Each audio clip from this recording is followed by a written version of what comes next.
ఈ రోజే ఆదివారం సూర్య భగవానుడికి ఎంతో ఇష్టమైన రోజు, మరి ఇంతటి విశేషమైన రోజు. ఈ కథలను విన్నా, చదివినా, చెప్పినా, వినిపించినా జన్మల దోషాలు తొలగిపోతాయి, అనారోగ్య సమస్యలు తొలగి సంపూర్ణ ఆరోగ్యం చేకూరుతుంది. మరి ఆ కథలేంటో ఇప్పుడు ఈ వీడియోలో తెలుసుకుందాం. మనకి కనిపించే ప్రత్యక్ష దైవం ఆ సూర్యనారాయణమూర్తి. ఒకరోజు సూర్య భగవానుడికి తనకంటే శక్తివంతుడు ఈ ప్రపంచంలో లేడు, తాను లేకపోతే ఈ ప్రపంచమంతా చీకటిగా మారిపోతుంది అనే గర్వం వచ్చింది. ఆ సమయంలో సూర్యుని కుమారుడైన శనిదేవుడు తన తండ్రైన సూర్య భగవానుడికి నమస్కారం చేసి ఇలా పలుకుతాడు: తండ్రి, ఈ ప్రపంచంలో అందరికంటే శక్తివంతుడు ఒక్క శివుడు మాత్రమే. అతనికంటే శక్తివంతుడు ఈ ప్రపంచంలోనే ఎవరూ లేరని చెబుతాడు. దీంతో ఆ మాటలకు సూర్యుడికి కోపం వచ్చి తన నుంచి వచ్చే వెలుగును ఆపేస్తాడు. దాంతో ప్రపంచమంతా అంధకారంలో మునిగిపోతుంది.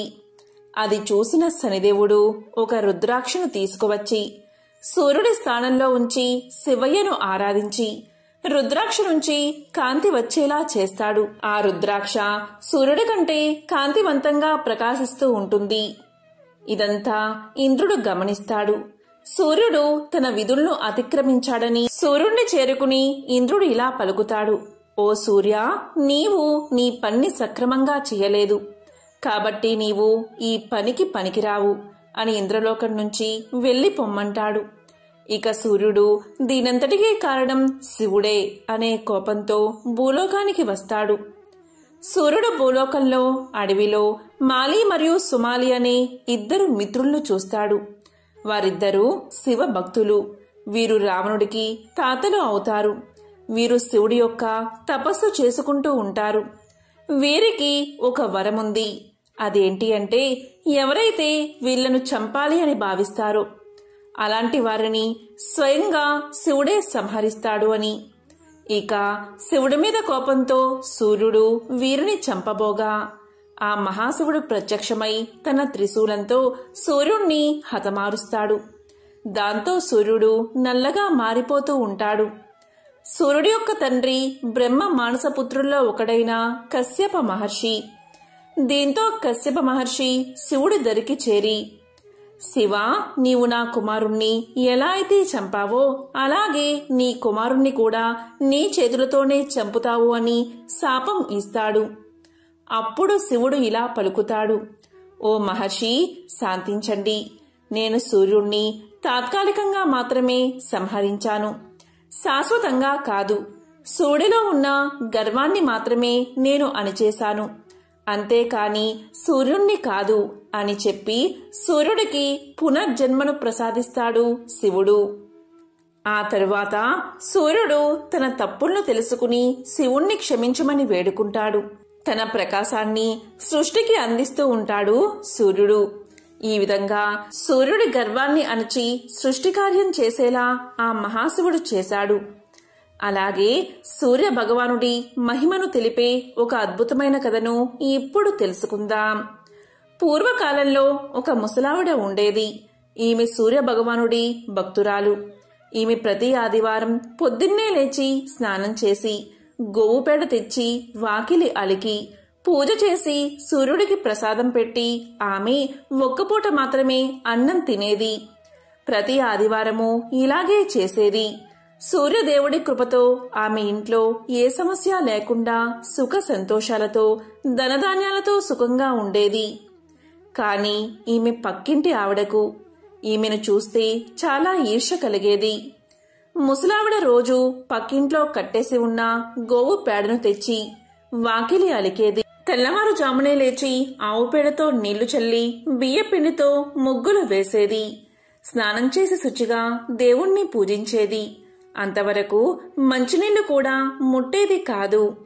అవ్వ వద్ద ఆవు లేనందున పొరుగింటి వారి నుంచి గోమయం తెచ్చుకునేది.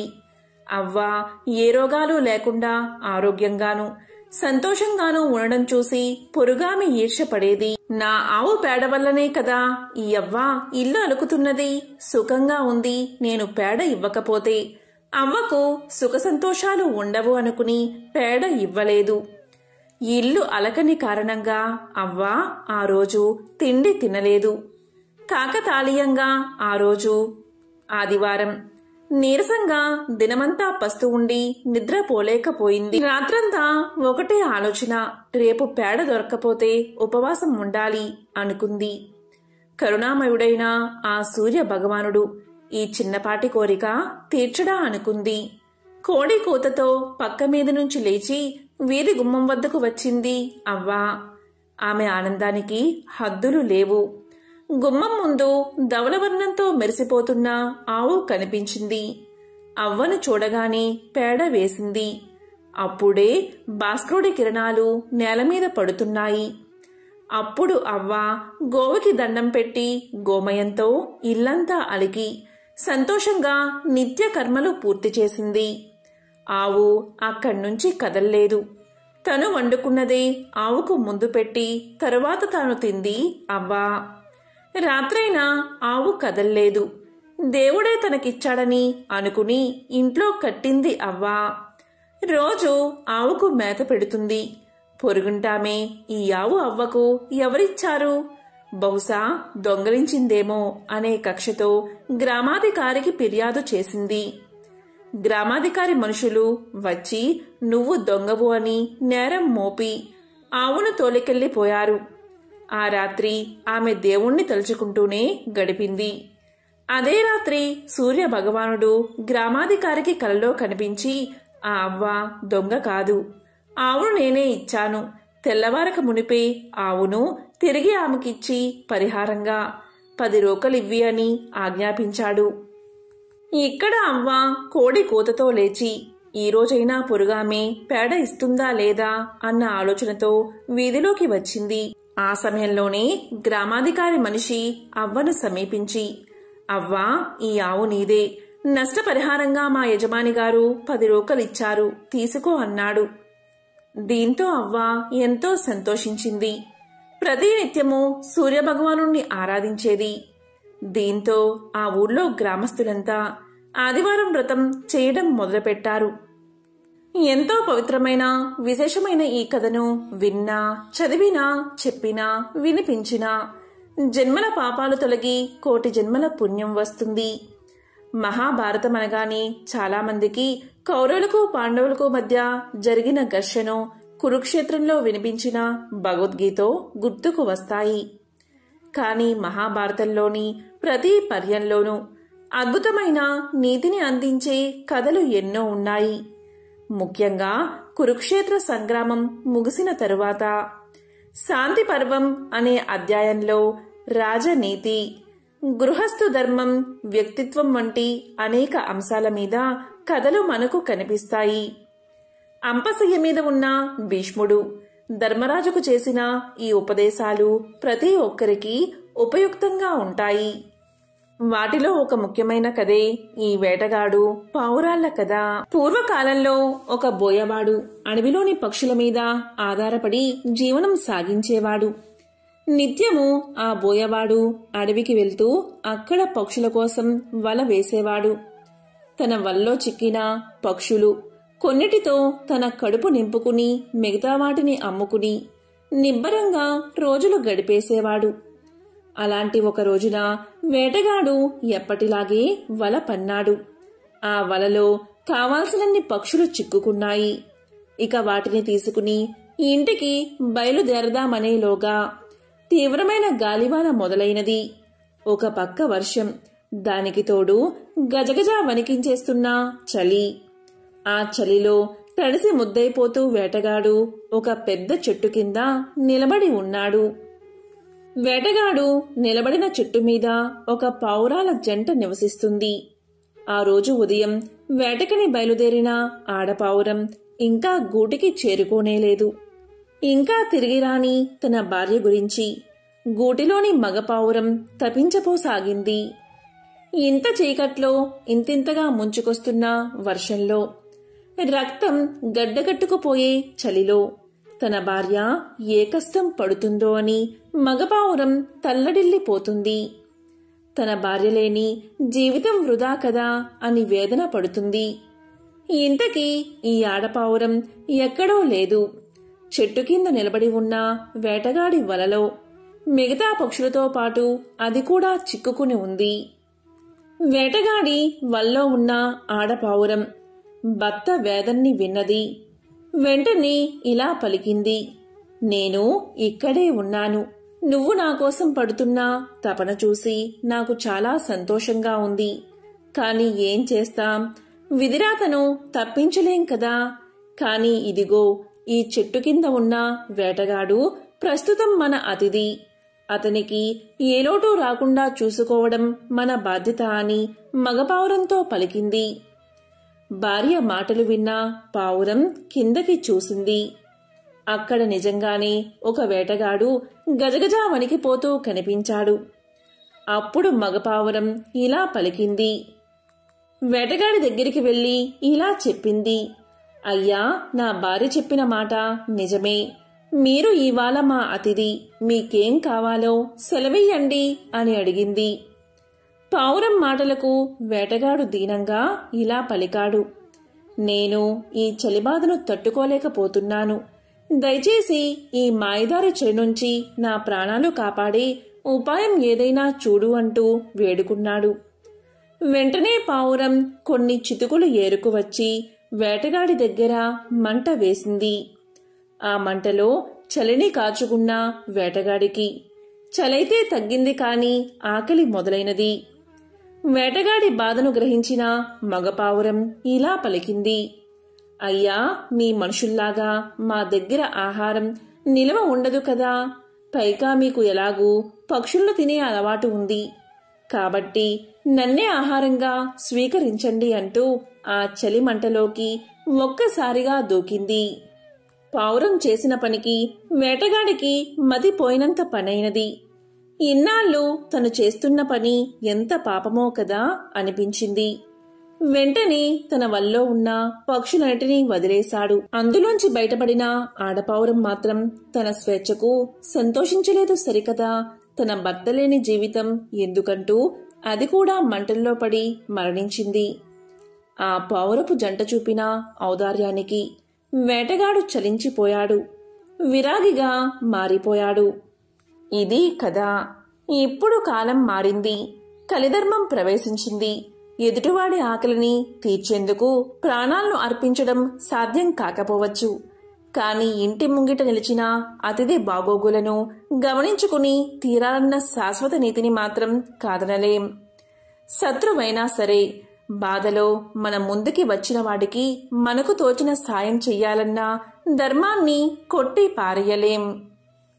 లోకంలోకెల్లా గొప్ప భక్తుడు ఎవరు అన్న ప్రసక్తి వచ్చినప్పుడు నారదుని పేరు గుర్తురాక మానదు. అయితే భగవంతుడికి చేరువ చెయ్యవలసిన భక్తే ఆయనలోని అహంకారాన్ని పెంచి పోషించింది. నలుగురి ముందర తలదించుకునేలా చేసింది. అది ఎలాగో ఇప్పుడు తెలుసుకుందాం. నారదుడు భగవన్నామస్మరణలో మునిగిపోతే ఆయన్ని కామదేవుడు కూడా కదిలించలేడు. కాముడు శివుడంతటి వాడి ధ్యానాన్ని కూడా చెడగొట్టాడు కాని నీ ధ్యానాన్ని మాత్రం భంగపరచలేకపోయాడు అంటూ ఎవరో ఒకసారి నారదుణ్ణి తెగ పొగిడేశాడు. ఆ మాటలకు నారదుడు ఉబ్బి తబ్బిబ్బైపోయాడు. అవును కదా, తాను శివుడి కన్నా గొప్పవాడిని కదా అనుకున్నాడు నారదుడు. ఆనాటి నుంచి నారదుడిలో అహంకారం ఇంతింతగా పెరిగిపోయింది. రోజు రోజుకి నారదుడిలో వస్తున్న మార్పును పసిగట్టాడు నారాయణుడు. తన భక్తుడికి ఎలాగైనా బుద్ధి చెప్పి దారికి తీసుకురావాలని నిర్ణయించుకున్నాడు. అందుకు అనుగుణంగా తన సతీ లక్ష్మీదేవిని భూమి మీద అవతరించమన్నాడు నారాయణుడు. అయోధ్య రాజ్యాన్ని పాలిస్తున్న అంబరీషుడు అనే రాజుకి కుమార్తెగా లక్ష్మీదేవి అవతరించింది. ఆమెకు శ్రీమతి అన్న పేరు పెట్టి అల్లారు ముద్దుగా పెంచసాగారు రాజదంపతులు. ఒకసారి నారదుడు లోక సంచారం చేస్తూ ఆ అంబరీషుని అంతఃపురానికి చేరుకున్నాడు. అక్కడ అందాల రాశిగా ఉన్న లక్ష్మీదేవిని చూసిన నారదుడి మనసు చలించిపోయింది. ఎలా అయినా ఆమెను తన భార్యగా చేసుకోవాలన్న మోహం మొదలైనది. తన మనసులో ఉన్న మాటను అంబరీషుడి వద్ద ప్రస్తావించాడు నారదుడు. నారదుని కోరికను విన్న అంబరీషుడికి ఏం చెయ్యాలో పాలుపోలేదు.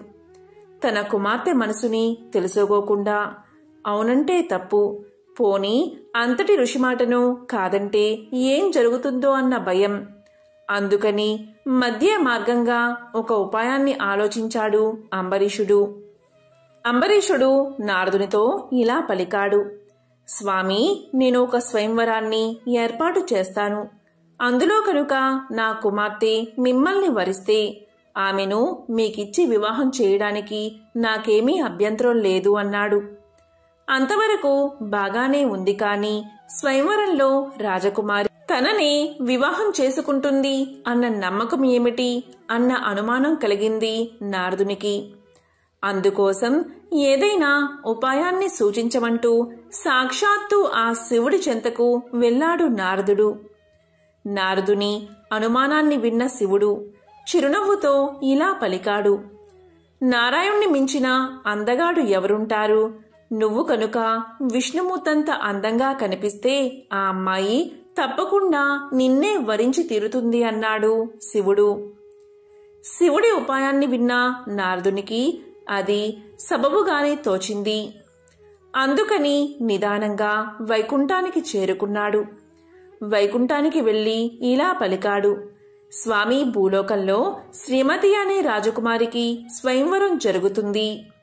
ఆ స్వయంవరంలో పాల్గొని ఎలాగైనా ఆమెను దక్కించుకోవాలని నేను అనుకుంటున్నాను. మరి ఆ స్వయంవరంలో నెగ్గాలి అంటే నీ అంతా అందం ఉండాలని పరమేశ్వరుడు చెప్పాడు.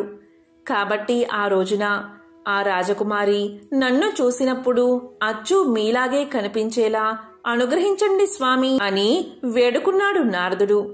దాంతో స్వామివారు చిరునవ్వు నవ్వి ఊరుకున్నారు. నారదుడు ఆ చిరునవ్వుని అనుగ్రహంగా భావించి బయలుదేరి వెళ్లిపోయాడు. తీరా స్వయంవరం రోజు రాణి వచ్చింది. వరుణ్ణి వరించేందుకు పూలదండ చేపట్టి వచ్చిన రాజకుమారికి అక్కడ నారదుడు కనిపించలేదు. సరికదా అందరి మధ్య కోతిమొహంతో ఉన్న ఓ సన్యాసి కనిపించాడు. అతన్ని చూడగానే రాజకుమారి నిలువెల్లా భయంతో వణికిపోయింది.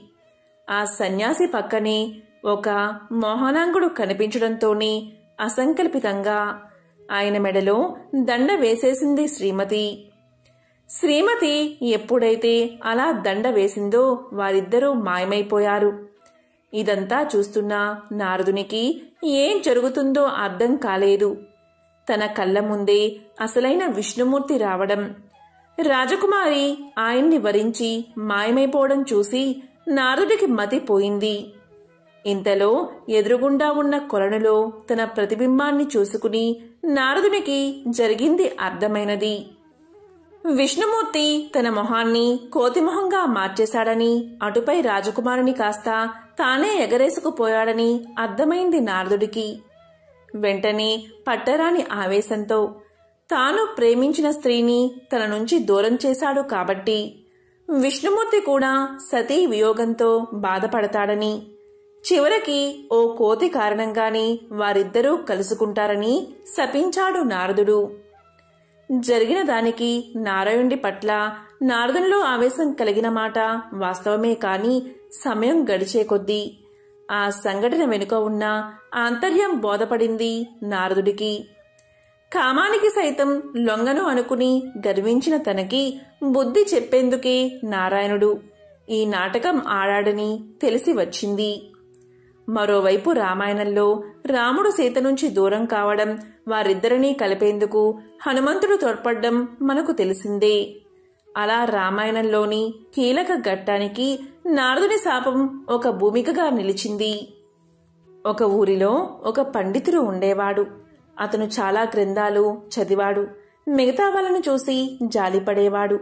తనకంటే ఇన్ని విషయాలు తెలుసు కనుక ధర్మాచరణ వగేరా విషయాలన్నీ తెలుసుకుని, పాపం ఏ శాస్త్రాలు చదవని వాళ్ళకి ఏం తెలుస్తుంది అని అనుకునేవాడు.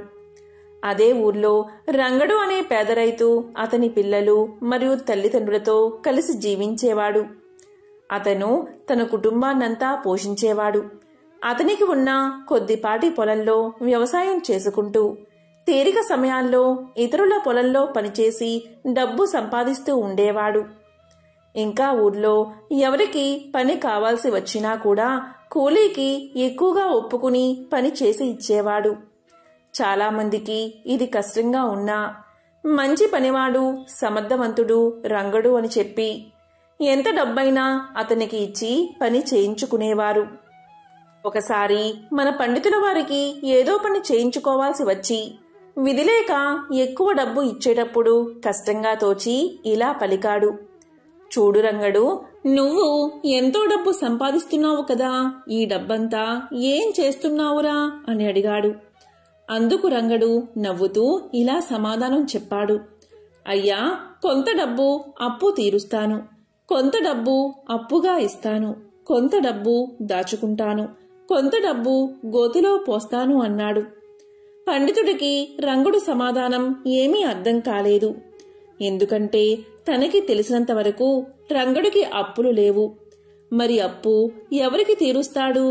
చాలా జాగ్రత్తపరుడని, ఎవరినీ నమ్మడని ఊళ్ళో వాళ్ళు అంటూ ఉంటారు. అలాంటివాడు అప్పు ఇస్తానంటే ఎవరు నమ్ముతారు? దాచుకోవడం సరే, గోతిలో ఎవరైనా పారేస్తారా? అందులోనూ రంగడులాంటి ఆశాపరుడు డబ్బులు పారబోస్తాడా అని అనుకుని రంగన్ని అడగ్గా రంగడు ఇలా చెప్పాడు. దాని అర్థం ఏంటి అంటే, అప్పు తీరుస్తాను అంటే మా అమ్మా నాన్న నన్ను పెంచి పెద్ద చేశారు.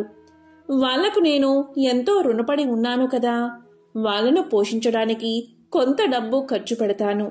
ఈ విధంగా వాళ్ల రుణం కొంత తీర్చుకుంటాను కదా. నా పిల్లల్ని పోషించడానికి కొంత డబ్బు ఖర్చు పెడతాను. వాళ్ళు పెరిగి పెద్దయ్యాక నన్ను పోషిస్తారు కదా, మరి అది అప్పు ఇవ్వడం లాంటిదే కదా. ఇక దాచుకోవడం అంటే మీకు తెలియంది ఏముంది స్వామి, ఈ జన్మ శాశ్వతం కాదు, ఇంకా ఎన్నో జన్మలు ఎత్తవలసి వస్తుంది. ఏ జన్మలో అయినా సరే మనం చేసిన పుణ్యమే, దయతో చేసిన దానమే మనకు జన్మ జన్మల్లోనూ తోడుగా వస్తాయి. మిగతావి ఎంత సంపాదించినా గోతిలో పోసినట్లే వదిలిపోవాల్సిందే. అందుకని నాకు తోచినంత, వీలైనంత దాన ధర్మాలకు ఖర్చు చేస్తాను. అదే దాచుకోవడం అంటే. ఇంకా గోతిలో పారబోయడం అంటే నా కోసం నేను ఖర్చు పెట్టుకునే డబ్బే. మన కోసం మనం ఎంత ఖర్చు పెట్టుకున్నా ఏం ప్రయోజనం ఉండదు కదా. అందుకే గోతిలో పారబోస్తాను అని సమాధానం చెప్పాడు రంగడు. ఈ సమాధానంతో పండితుడు ఎంతో ఆశ్చర్యపోయాడు. ఇన్నాళ్ళు తాను చదువుకుని మిగతా వారికి ఏమీ తెలియదు అనే ఆలోచనతో ఉండి ఎంతో తప్పు చేశారని, భగవంతుడు ప్రతి ఒక్కరికి విచక్షణ వివేకం ఇస్తాడని, అది ఉపయోగించుకోవడానికి శాస్త్ర విజ్ఞానం అక్కర్లేదని, ప్రతి మనిషి ఆ విచక్షణ జ్ఞానంతో కొంత చూసి కొంత విని తెలుసుకుని ఆసక్తి ఉన్నవాళ్లు ఆచరణలో పెడుతూనే ఉంటారని తెలుసుకుని ఎంతో ఆశ్చర్యపోయాడు పండితుడు. ఈ కథను విన్నా, చదివినా, చెప్పినా, వినిపించినా సకల శుభాలు కలుగుతాయి. ఓం నమః శివాయ. ఓం నమో నారాయణాయ. ఓం సూర్యాయ నమః.